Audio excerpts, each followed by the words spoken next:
Live from Columbia in high definition, this is WIS News 10.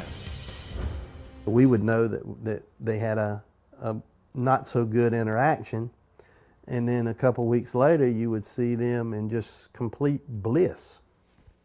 All new at 11, they looked like the picture-perfect couple, but Newberry deputies say their relationship was anything but. Hot one minute, cold the next, and it all came to an end over the holiday weekend with a brutal killing.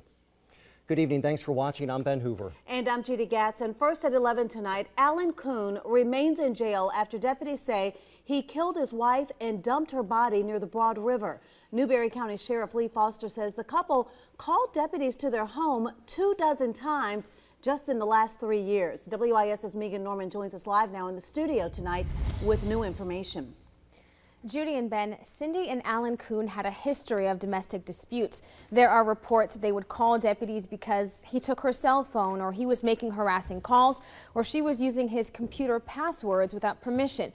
There, of course, were more serious, violent and non-violent arguments. One time, one of their children even called 911 to report their parents. It's a tragic story that again questions what can be done to stop domestic violence.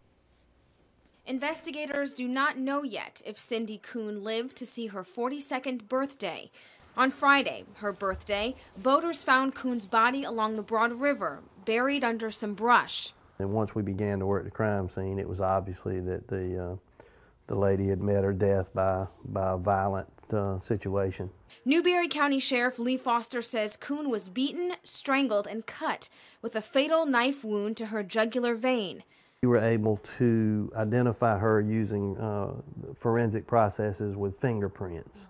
While investigators were analyzing fingerprints, Cindy's husband Alan Koon called to report her missing. Soon after, he was arrested for her murder.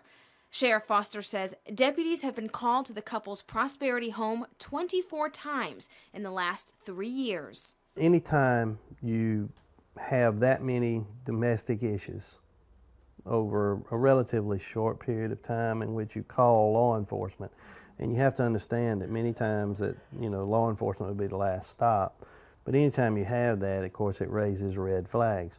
Nearly all the calls were for non-violent domestic arguments.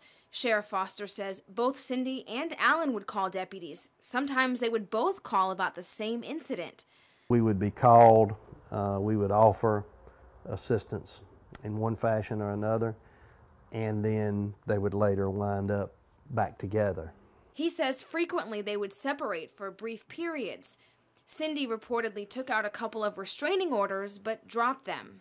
Law enforcement can take positive steps, but you can't live that person's life for them. We would know that they had a not so good interaction, and then a couple weeks later you would see them in just complete bliss. So how do you deal with that? Of course, we do not know the full extent of their relationship or what was the driving force behind them always getting back together. Alan Koon is currently in the Newberry County Jail waiting for a bond hearing. The couple has 3 children who are currently in the care of relatives. In the studio, Megan Norman, WIS News 10.